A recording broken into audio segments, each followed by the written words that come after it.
All right. So let's talk taxidermy. Welcome to Dessert and a Movie. I think we might have a couple more folks joining us, but we'll go ahead and get started. My name is Kathleen Morgan. I'm with Lawrence Public Library, and we are delighted to have you here to talk about the movie Stuffed, which is all about taxidermy.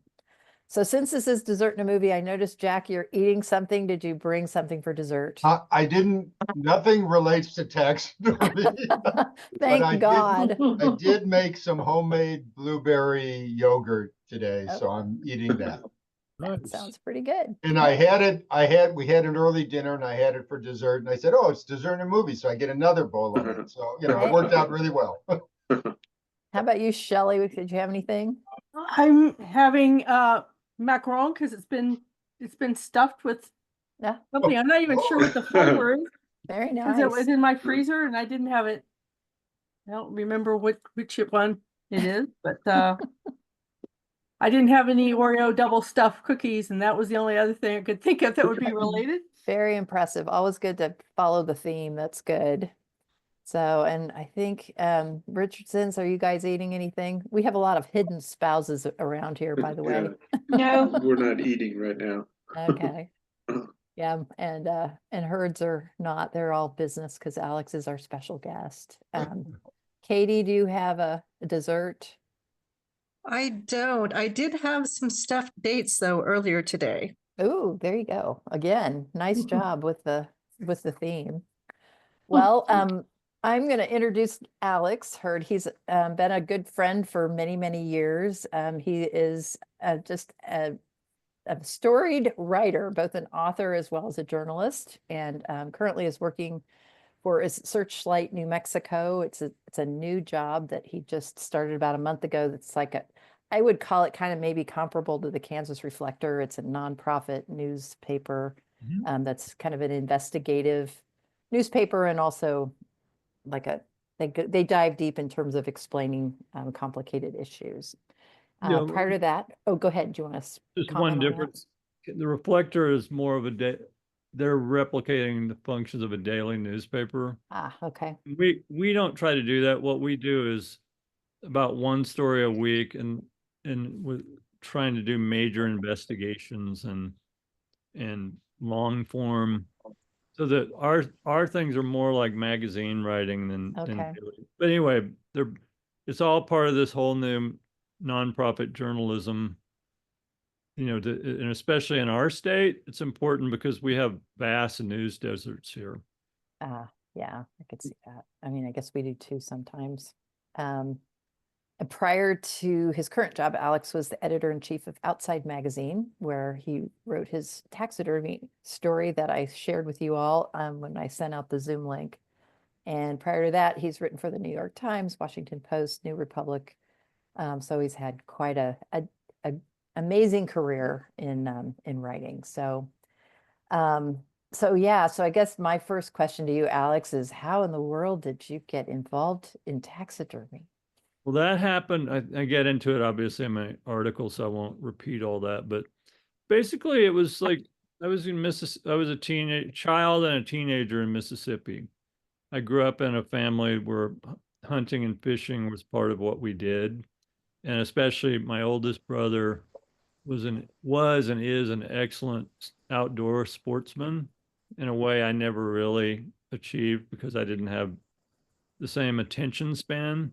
But when I was in junior high, confluence of things just struck me that it didn't seem strange to me at the time. It seemed like an outgrowth of what I was interested in. I was really into Teddy Roosevelt as as a reader, and I noticed that he had done taxidermy at the same kind of general time period in his life, and for him it was part of his complete immersion in the outdoors, and also it helped him with his health problems. He had a problem with, I think it was asthma. And so, like a lot of kids back then, I would read Boy's Life, Field and Stream, and those kind of magazines. And there was an ad for a company that doesn't exist anymore called the Northwestern School of Taxidermy. And that thing had been founded in 1903 by a businessman from Iowa who was not a taxidermist, but he basically got rights to kind of republish instructions and images from a couple of taxidermy instruction manuals of the time.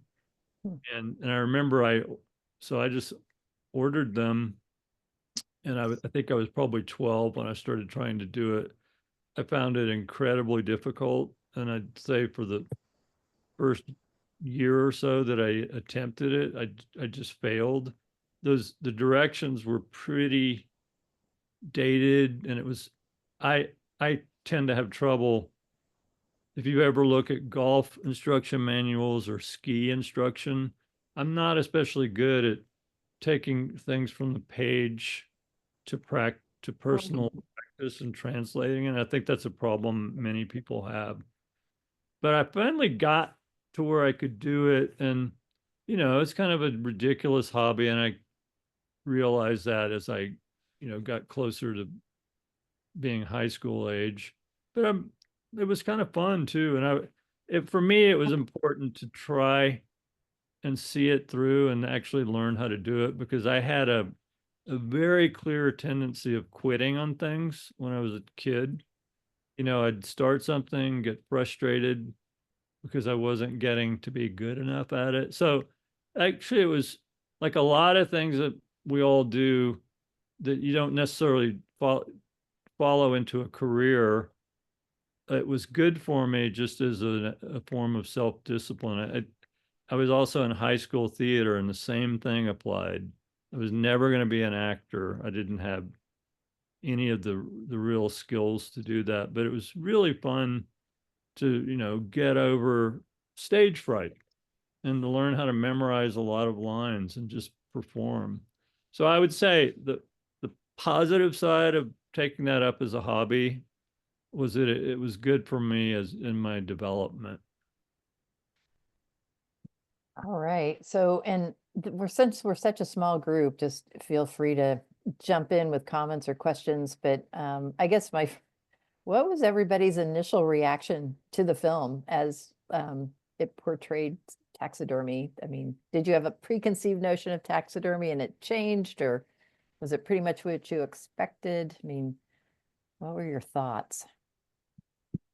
I kind of went into it actually expecting it to be kind of academic and, not exciting. And Mhm. I was blown away. The art of it, the patience, the beauty, and I won't say I'm unaware of the artistic part of it, but the extent was pretty phenomenal. Mhm. We're kind of career museum and house tours, and we learned that in the early 20th century, wealthy women did taxidermy, Oh, particularly birds, and they used them as decor in their homes under glass, nicely mounted on branches and really well done. We've seen several of those, and it was always the woman or the daughter in the house who did that. But I didn't appreciate it until I saw this film. It blew me away, to be honest. yeah. Yeah, I agree. I mean, some of Alice Markham is a real artist, and I can tell you, anything I did doesn't exist anymore. My mother discarded it when I went off to college, but Like baseball cards. nothing I did looked as good as anything she does. I mean, for someone who's not quite at the top level of it, you can tell it's. I mean, obviously, it's taxidermy, but you can see sort of like remains of the work that had to be done with her stuff. Pretty flawless, and I can't emphasize how difficult it is to pull that off. And Daniel Meng was really good too. They all were very talented. And Yeah. one thing I liked about the film is that it didn't set these guys up to be made fun of. If to the extent that they're funny, that speaks for itself. And Daniel sometimes seems a little odd, but you know, any kind of artist or artisan might be quirky, especially in this particular field. Mhm. I love their comments when describing when they meet people, like if they're in a bar and somebody says, "What do you do?" And it's like, "Oh, do you do taxes, or are you Jeffrey Dahmer?" Or, you know, it just kind of made me laugh. Yeah, I know, like when we watched it, I was just kind of like, this is so weird.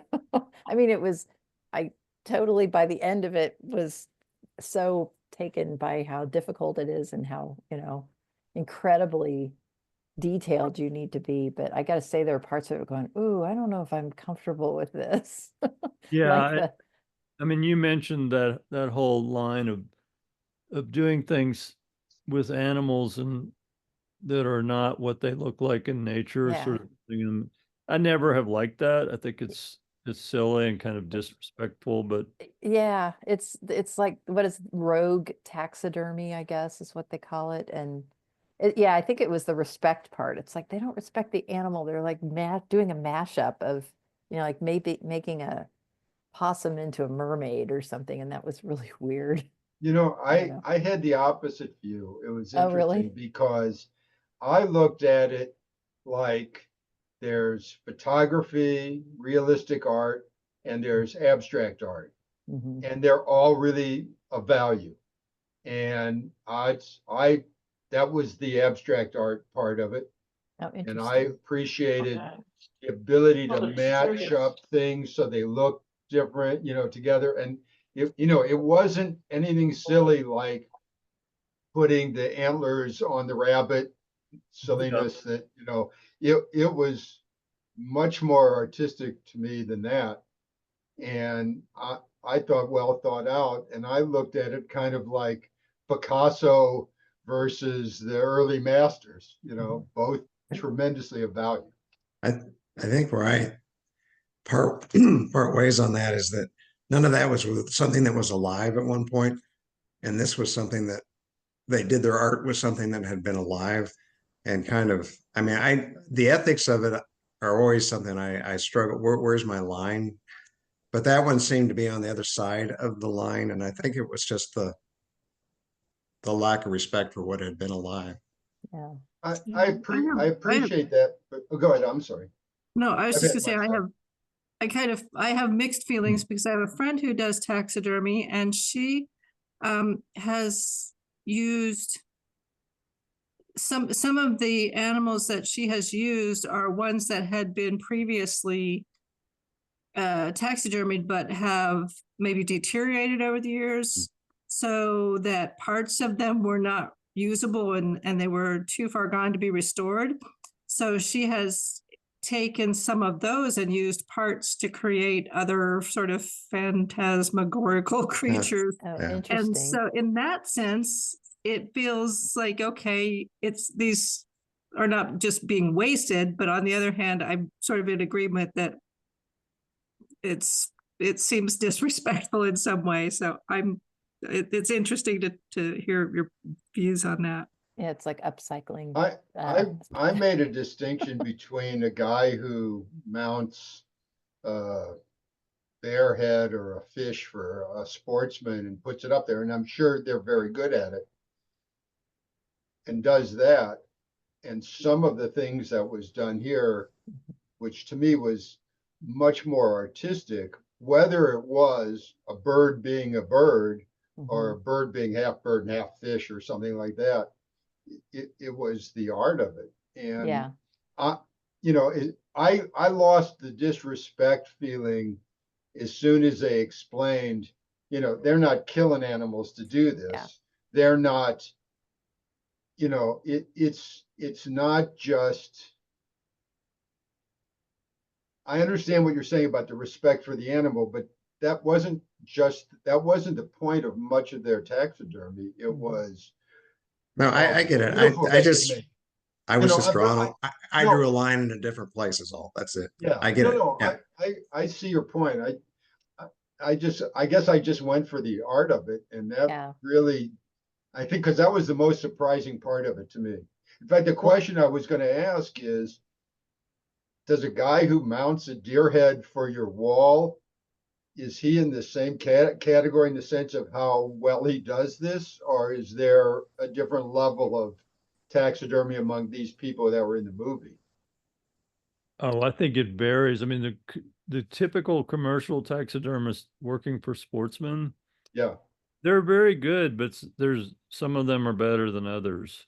And then that made me think of a question I wanted to ask. I have not seen stuff for a little while, and I forget, did they spend any or much time talking about museum taxidermy? Yeah, yeah, it Yes. was mostly that. And that's what I was gonna say is like, you think of like they redid the diorama up at the Natural History Museum at KU. And that to me is like on a whole different league than Mhm. somebody having a fish on a wall. Sorry, the marlin in the Morgan basement. We used to have Thanksgiving dinner under the marlin. So when I, and the most famous, I think his name probably came up, Carl Akeley, Oh, Yeah. right. who died in 1926, and he's considered the father of modern, I mean, of the revolution in the museum taxidermy that occurred. Because Mhm. basically, there was a time when taxidermy consisted of scanning things and then preserving the skin and then basically just stuffing it, and it looked terrible. So what he did was he developed making very accurate clay models that were then turned into molds, Mhm. created a form that pretty much exactly replicated the body of the specimen. And so his work is on display at the Field Museum in Chicago and the American Museum of Natural History, where there's famous dioramas that he did. And there's a great book about him called Kingdom Under Glass. And because those old school taxidermists were often adventurers and who would go to Africa, and it was a different world back then, but you could go to Africa and collect a lot of specimens on these big hunting expeditions, and he did a lot of that. So is Shelley, that, did is you that the have a- way it's done? I'm sorry. Go No, on. no, Shelley, did you have a comment? no, I having grown up in Lawrence near the Natural History Museum, I mean, I grew up seeing that diorama Mhm. and Comanche Yeah. and the whole tale of how they got Comanche because he was sent to a taxidermist, and then the soldiers at the post didn't pay the taxidermy bill, and he ended up at the University of Kansas. But I knew then that they did a lot of killing in order Mhm. to get specimens, and I never much cared for that. And so this was kind of creeping me out a little bit, particularly the two Dutch guys after they put the different jaw on the tiger to tell their story, because I'm going, it's not scientifically accurate, and that was creeping me out. But then in understanding that, oh, these are all, they didn't kill anything, these were all captive born, raised, Yeah. whatever. It took them a Then while I to could say see it. that, though. Yes, that took them a long time to get around to that. And that made me start recognizing, oh, this is more art than meant to be more art than science, or a combination of art and science, which I thought they did rather beautifully.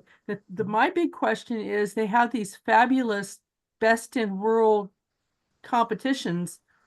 What happens to the winners of, I mean, are they displayed anywhere? Are they tour, museums Yeah. anywhere? Or what's going on with that after the show aspect? I mean, are they just ending up in the closet of the taxidermist who produced them? I don't know the exact answer to that, but I would assume it varies. Sometimes they keep them, sometimes they might sell them to people who come to those competitions. But one of the main purposes of those, well, first of all, this is a subculture. And any subculture, it's really helpful for the people who are into it to have meet conventions and competitions, because nobody understands them like each other. Mhm. And so they can, whether it's tattooing or building lowriders, which is a big thing here in New Mexico.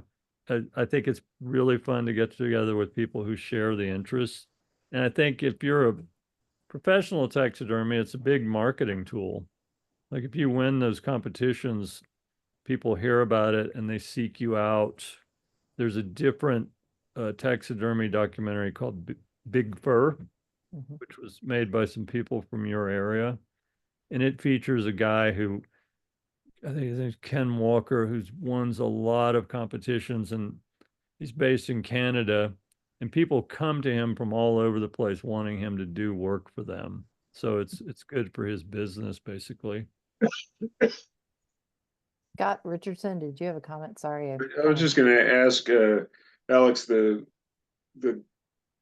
godfather of this that you were talking about, who wrote the book in 1921, and you were talking about how he came up with the idea of creating these models that are the basis for it. Is that the way it's pretty much done ever since? Yeah. Yeah. Like if you're like doing, sorry, I'm got a little echo. If you're doing Yeah. it and you're just an amateur, you can make like the body of a bird. You don't have to do the clay modeling. It's pretty complicated, but you can just take material like what's called wood excelsior and string, and you basically make a shape that resembles the body of the bird. And you build up the legs with the same wrapping technique. So you're doing the same thing, but you're just doing it by building up using more common materials, and it's a little simpler. That's the way I did it. I didn't know how to mold anything. But some people still do the clay mold? Oh yeah, for anything major. Yeah. And like if a commercial taxidermist was doing like a mount of a full mule deer, they would definitely, you can make those molds, and you can also measure the body of after you've skinned it, and then you can tell a company like, here are the dimensions of this deer, and they'll send you a form that's pre-made. A lot of that happens now. And big game fish are usually not done using the fish at all. They make a cast of the fish, and then they just recreate it as a model that has no organic matter on it whatsoever. So it's basically just a replica. Oh, that's interesting. That answers a long time Morgan question. Yeah. Because The marlin was about not the damn real. bird on the basement or fish in the basement. Well, when But was it's that still- caught? It was caught in Acapulco in 1968 at a governor's convention. Well, that probably involves the real skin. Oh, I'm not sure. It's disintegrating. Is it hanging in a restaurant in No, Wichita? it's in 916 Illinois now. Oh, that's right. It's here in Lawrence in a dilapidated house. Wait, So- one of our daughters, I don't know if I think it was Kelly, when she was working at the History Museum here during college, they were fixing up the diorama and they were having to take some of the animals out. And she remembers vividly, I think it was a bear. It was a that bear. They had the dump truck pulled up to the dock and it was not redeemable. Yeah, And so they just It was like pushed it down infested. and just shoved it out. And she just watched it go off and into this dumpster. And that was the end of the bear. Right. Gee, I have a good story. When I was at the height of doing taxidermy, I was about 14. I did a really nice pheasant for my oldest brother, who as I said, was a hunter. And I think he liked it, and he took it back to Mississippi and had it in his home for a while. But then at some point he got tired of having it around. So he took it to a dive bar that he went to a lot, called the Dutch Bar. And when I was in college, I went down and visited him, and I went to that bar just because it's kind of locally famous. And I'm walking around and I go, "Hey, that's my pheasant." Oh, well, got a lot of eyes on it. That's good. Yeah, when Kelly was up at the Natural History Museum, it's the same kid. There was a woman that would come in every day to talk to Comanche. That was her thing. It was like her morning ritual. So Comanche had many, many fans. One of them But, did not work at Little Battle of Little Bighorn. When we Oh. went as a family, I asked this Native American who was a was a ranger at the battlefield if he had ever heard of Comanche. That was one of the most interesting conversations I'd had. I had no idea that Comanche ended up in Lawrence, Kansas. Well, yeah. He said lots of horses survived, but we took them. Exactly, exactly. There were lots of survivors. It's Yeah. just that they weren't left on the battlefield. Right. So So the question is Comanche really his horse? Or was it a horse and a really good story? yeah. No, they Who knew the knows? horse. They It knew the wasn't, it horse. wasn't Custer's horse. It was just a No, horse. it It was, was just a uh, cavalry. Just a William random horse. Keough. I don't know how it's pronounced. Yeah. Keogh. So, okay, so who did you Yeah. like in this film? Like what among the artists? Well, I think and I don't remember her name because I don't remember yesterday, but the woman who had left advertising or whatever it is and Yeah. gotten into it only because her style. I mean, she represented everything that would not say taxidermy if you saw her walking down the street. Yeah, no, she did not And- look the part. Not and, that there is a part, but And yet she was, I mean, to me, some of the stuff that they showed she did was certainly one of the best for sure. I mean, Yeah. I thought she was fabulous. And I was kind of amazed by the South African Mhm, guy. me It was, too. but the variety of people, I mean, the different backgrounds, how they got into it, what they did from people who you could see started in hunting or animal husbandry and it kind of followed normally to people who were tax accountants and decided to do this, or whatever it was. I thought that was crazy interesting. Mhm. Yeah, the guy, I agree with you, Shelley, that the guy from South Africa, he seemed he kind of took well, they all kind of did the whole universal picture of like the habitat and the sketching and I don't know, put a lot of thought into the details, which was kind of amazing. And then there was the guy who was kind of, I would call him kind of more a rancher type. Yeah. But the hunter. The Yeah, Swiss, he- the Swiss hunter. Swiss guy. no, he was Yeah. American. Oh, was he Swiss? Oh, that's right. He You're right. grew You're up right. in Switzerland or That's was right. born in Switzerland. He just didn't sound like he was Swiss. No, he did not. No. But yeah, no. Who knew? He looked, I mean, he was an artist and you would have never known, by I- looking at him. When I was watching, I was thinking there's a book that was a biography of Teddy Roosevelt that Kathleen had recommended. I can't remember the name. Oh, is it River of Doubt? Yes, Yeah, yes, great exactly. book. But there was a great Was a section in great it book. about his trip to Africa and his hunting for the purpose of bringing back dead animals to the United States. And his trip was basically sponsored by museums. It was considered an educational, valuable thing to do, to hunt, to froze. taxidermy, to put in a museum. And I they froze paid up. for a lot of what he did. Hold it. But when they did those, or still do, whatever I guess they don't do those safari things anymore, but like on his trip, and they would talk about how they'd have to pack them up and send them back. I assume they're just packing up the skin, right? Yeah. I mean, that's all the skin and horn and whatever. I'm thinking maybe some of the bones too. I don't know about Because otherwise, how would you know Yeah, that's sure true. how That's- how the skin sat? They just like boil it in lye or something over there and Yep. For a mammal, you definitely have to have all four leg bones and the tailbone as part of the skin. And then the main body, they probably measured it, but they wouldn't, I don't think they would have brought all those bones back. By the Because- way, a little Garden City, Kansas trivia.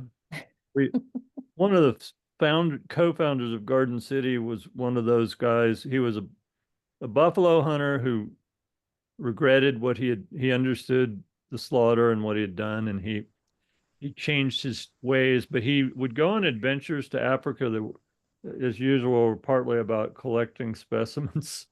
But his particular quest was to try to lasso a gorilla, on horseback. And he went to the Congo, I think, twice to do that, and never, fortunately for him, never succeeded. Shouldn't leave with a gorilla. That would have worked. Yeah. Gorilla. And he was a founder of Garden City? Yeah, CJ Buffalo Jones. Oh, man. I had no idea. Oh, he's awesome. That is He was the amazing. one, he was one of the early people who tried to cross cattle and buffalo. He called them beefalo. And there's a remnant herd of buffalo near the Grand Canyon, and he's the person who put them there. I don't know why he thought that was, I think he thought that was a good site for these kinds of experiments, but they just ended up running wild and they're still down there. yeah, they're on the North Rim and every year they have to cull the herd and yeah. Can they procreate? They can. Yes, they There's a do. lot of hybrid big. They're not mules. Well, that's what I was wondering. Yeah. Remember in Napoleon Dynamite, he was obsessed with a hybrid cat. I can't remember which one it was. It's a liger. Yeah. Like, right. Well, There's so much lore to be explored. But yeah, he was Garden City was founded by him and a businessman. And interesting. it blossomed into the great, I love Garden City, as you know. And it's still Yeah. kind of a fun place, actually. No, I think it's one of the most interesting places in Kansas. I've never been there. It's astounding. Okay, so what about this notion of taxidermy being cool? Because wasn't that a thing, or was that brought on by the rogue taxidermy movement? Well, I mentioned in my article that I'm serious about this. The New York Times every couple of years dusts off the idea that taxidermy is having a moment. It always seems manufactured because, I mean, look around. Do you ever hear anybody saying, "Yeah, taxidermy"? I hadn't really into that. So they find people that, but the main thing that's happened is it used to be museum people or commercial people serving sportsmen. In the past 30 years or so, there's just this realm of like artistes and Mhm. avant-garde people who are into it. And it's real, but I don't think it ever is anything that's going to grow beyond being just kind of an interesting subculture. Yeah, yeah. So is there anything comparable out there? And I guess maybe YouTube videos now, but like if you want to learn taxidermy, what do you do? There's no Northwestern school. Well, now it's easier to find books that tell you how to do it. And the other thing that's really different is there are a lot of schools. Oh, like, okay.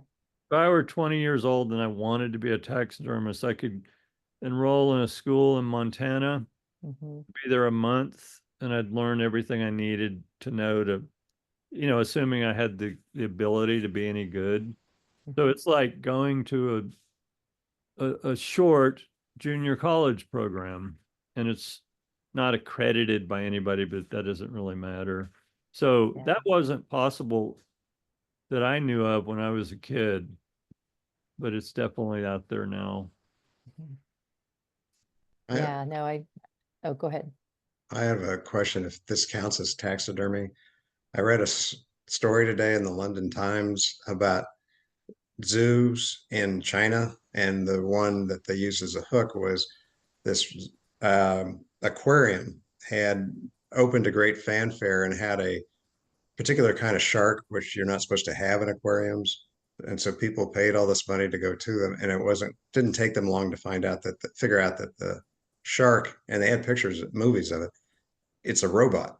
Oh, And so I don't know if that counts as taxidermy of sorts. well, isn't it And like they made the gorilla that's not real? Well, that's the Yeah. other offshoot from the movie, was that fake version of animals like polar bears and things that you're not supposed to.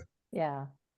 They didn't really explain, or at least I didn't hear it,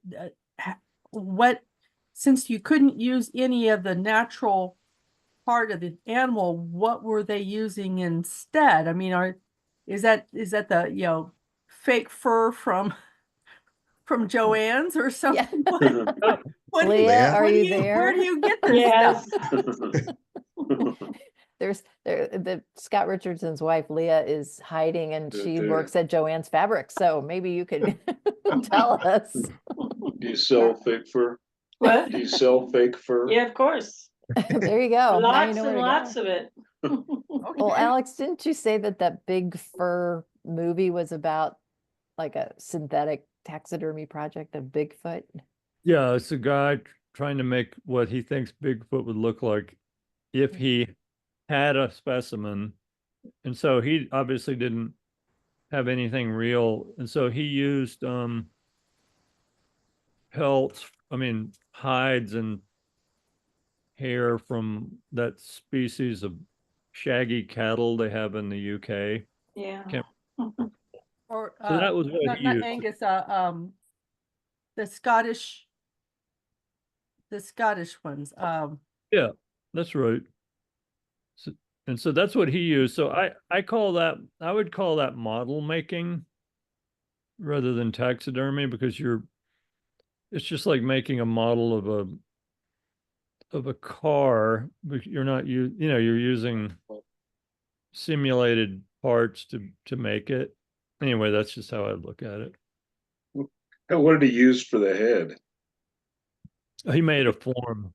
And so in his case, it's kind of amazing. He has this huge block of styrofoam, and he's just looking at a picture of somebody drew of a Bigfoot, and he just, like, without doing much in the way of lines, he just starts carving this block of styrofoam, and in about an hour, he's got a Bigfoot. So he's very talented. To be able to do that is not easy. Yeah. I have a serious question was one that I brought up, but in terms of ethics and where you draw lines, or what's the difference?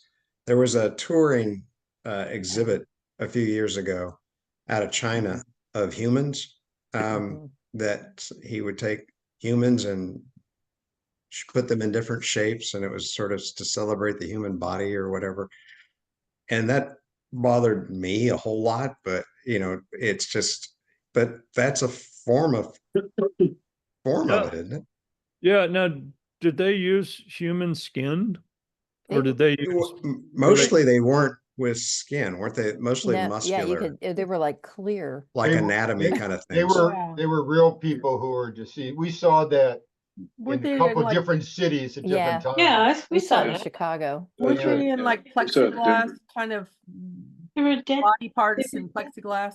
There's That's some right. kind of acrylic thing that they Acrylic, did with right. it. Yeah. They- So you could Yeah, see the and- anatomy. And they had inside. frozen them or something anyway, but it was no skin at all. It was all musculature, skeletons, nervous and blood vessels. Circulatory system, And it yeah. was a So way of possibly actually studying the Anatomy. human body medically without having, cadavers and having one thing that would last long enough that students could study, which was one of the incentives to do it, if I remember correctly. It But reminded then me he of the went on to invisible. make it into a display.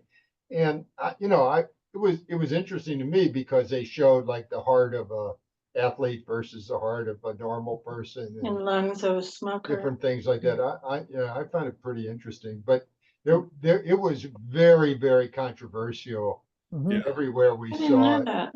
Yeah, Oh, in they- LA. And then they also had uh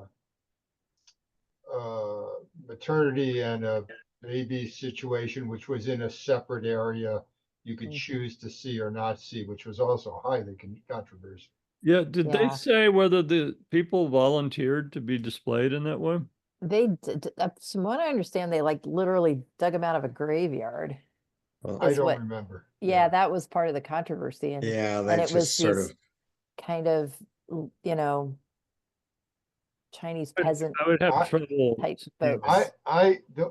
My recollection is people donated their bodies to it, but maybe I saw a different exhibit Yeah. than what you saw because I All the same. didn't remember the nationality of the guy who did it as being Chinese, although I could be wrong. It's been a long time. Yeah, But it was. It was because they were asking, they wanted to expand and they had a form that you could donate your body to do this. But that's how they were getting the bodies at that point. People were donating. So I don't know. Maybe it was a different exhibit. I don't know. Well, I mean, and who knows, who knows where the truth lies. I mean, I know it was super controversial. Um, Yeah, I think in my case, I would restrict myself to looking at well illustrated anatomy textbooks. yeah. Yeah. Kind of reminded me of like a real life Invisible Man. Remember those in like Yeah. the 70s, We had one. Yeah, so do we. That And was, that was I don't something visible. Sorry. that just reminded me though of the very interesting little bit of the I can't remember the term now, not diaphanous, but the jellied mouse, in the jar, oh, right, yeah. which I had heard of, I guess, before, but it'd been a long time since I'd seen anything like that. And it came up so recently because some of the chemicals that they use apparently are used in Doritos. And they made a big, Formaldehyde is what they're thinking. yeah. So I was like, oh, great. But I had not thought of that as being part of taxidermy, but it was very interesting that was related, I guess. So Yeah. anyway, No, one of my library colleagues' sons is in mortuary school right now. And I was telling her we were doing this, and she goes, "Oh, it's kind of what Adrian's doing. He taxidermy on humans." And I'm like, "Oh man, I've never really thought of it that way, the whole embalming thing." But I guess it's sort of. I don't know. It's not quite as artistic, but I guess they might disagree. they use a lot of makeup apparently to make people look Yeah. Alive. like they're still alive. Yeah. But I thought that's a weird take on it, but it's kind of true. My father was a pathologist who obviously did autopsies a lot. And I always felt, I didn't ask him this, but it seemed like he had some trauma from that line of work. I'm sure it's really hard to see Yeah. body in that kind of close up. Yeah. No, I could, that's certainly understandable. I'm still trying. Go ahead, Jim. I was just looking it up. The exhibit I saw was called Body Worlds, and it was Okay. not a Chinese. It was a Dutch and a German, I think, Okay. doctors who had done it. So obviously it was something different than what you saw. So Yeah, ours, it was definitely Chinese. yeah, But this I don't, was called Body Worlds, and it okay, traveled around in 1995. okay. Traveled around the United States and around the world. 95. Yeah. Wow. We saw something in Denver, but it wasn't. Yeah, it quite was that- in Denver. It was later than. Yeah, a that, little though. later than that. Yeah, that's when it started. So it might have been, I don't know what cities, let's see. I just looked at Comanche. I have never seen that. That's a Does it look that good in person in terms of? It still looks pretty darn good considering Yeah. how old the The- work is. I Did thought it was- Comanche yeah, get I kind thought- of spruced up with the He- diorama? They Yeah, they he got he did. got It- spruced up when they had to move him for redoing the 5th floor. 'Cause Okay, he used to be on the center of that 5th floor, and when they put that over to Evolution and they moved him down now to a kind of a hallway. Yeah. Yeah. Which I'm not real crazed about the placement. You can't really see the other side of him. It doesn't have quite the same impact as it used to, but I understand that that was not the purpose of the museum. yeah. So Comanche had a better fate than Traveler, Robert E. Lee's horse. You should read about. Oh, did he So- And have, they just, but do you have him stuffed? No, he was buried, and then students at Washington and Lee, he was earthed by persons unknown and exhibited, and then he was buried at Washington and Lee, and they kept digging him. So it's sort of oh, a sad that's awful. saga. I'd still rather be, one thing that they didn't get into, which I wonder, is it become a thing to stuff pets? oh, yeah. Yeah, It is.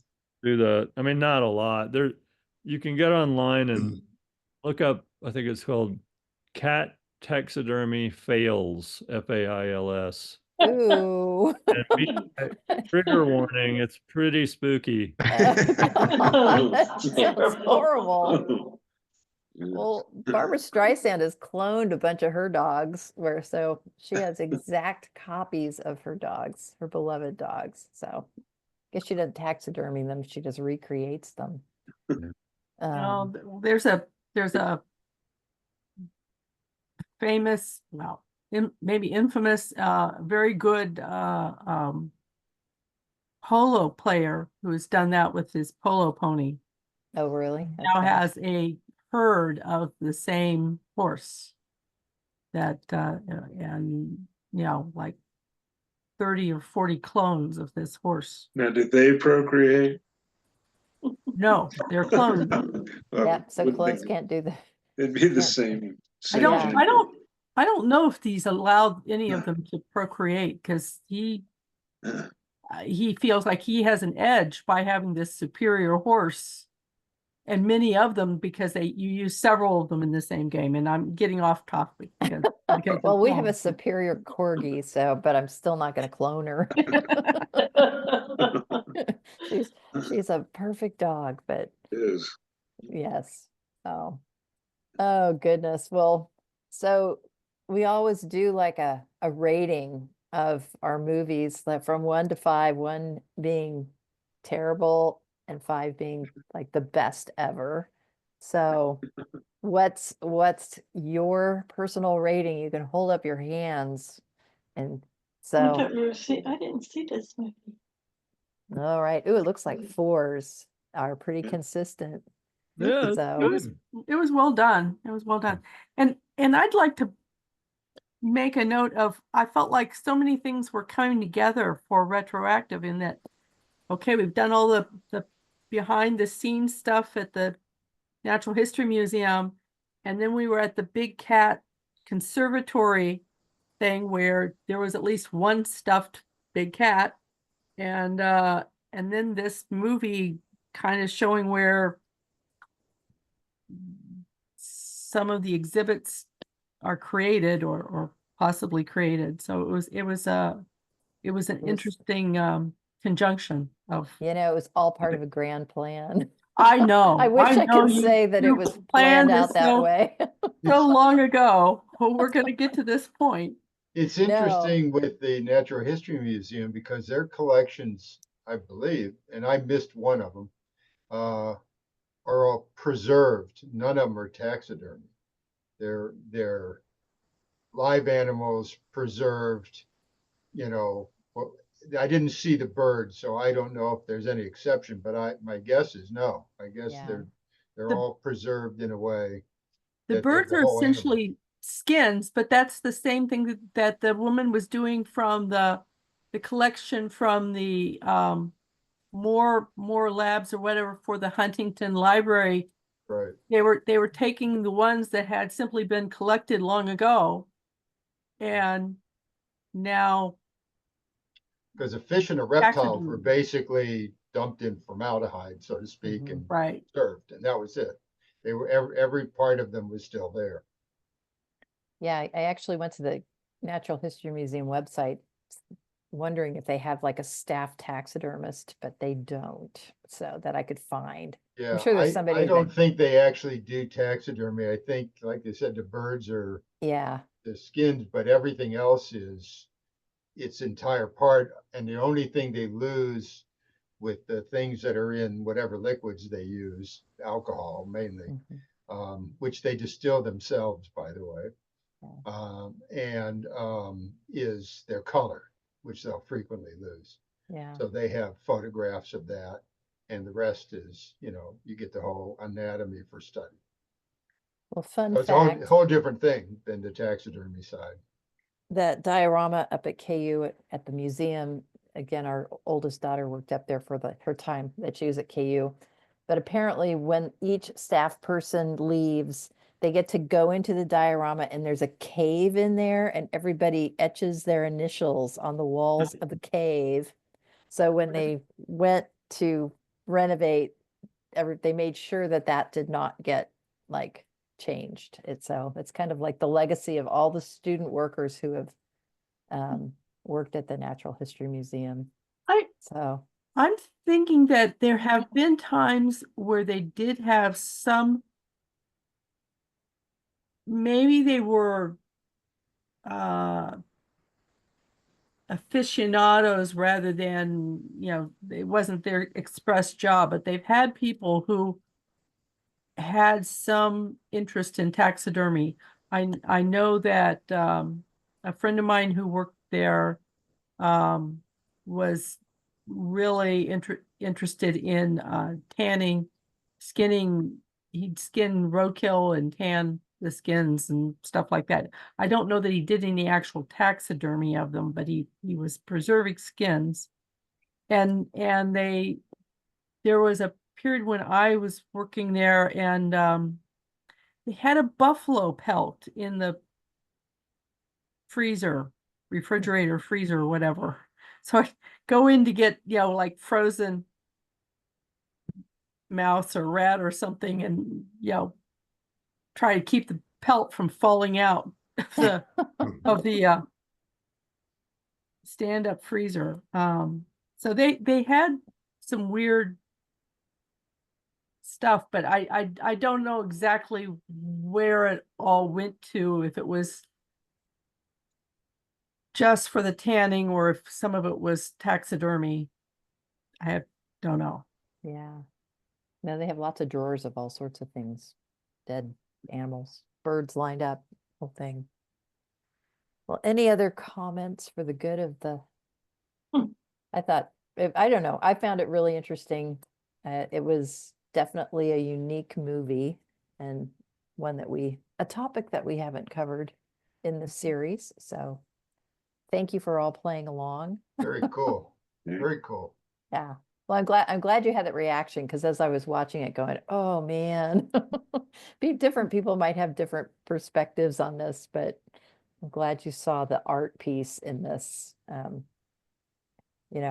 in taxidermy. So, and thank you, Alex. Oh my goodness, for, Yay, Alex. lending your, Yeah. who knew? I had no idea until I was tooling around the Outside Magazine website that you had been a teenage taxidermist. So Darkest secret. I So- know. Thank you. It was really fun. It was great to meet you guys. Very Yeah. nice meeting you.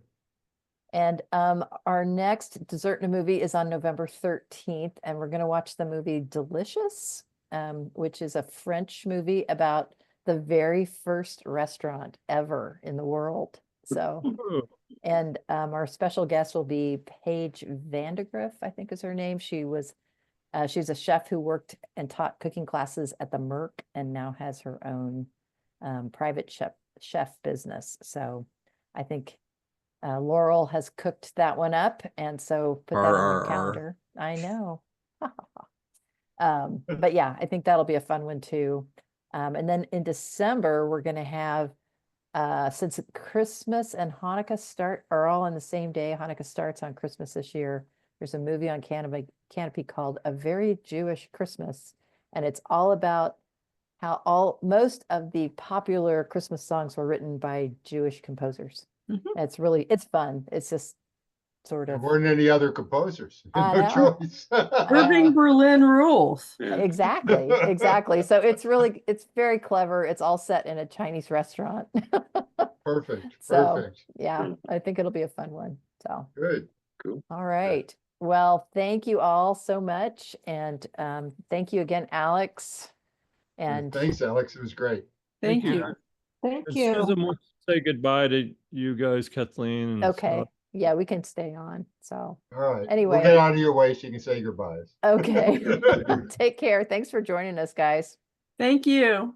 Thank you. Good night. Good night. See you, night. Katie. See you Friday.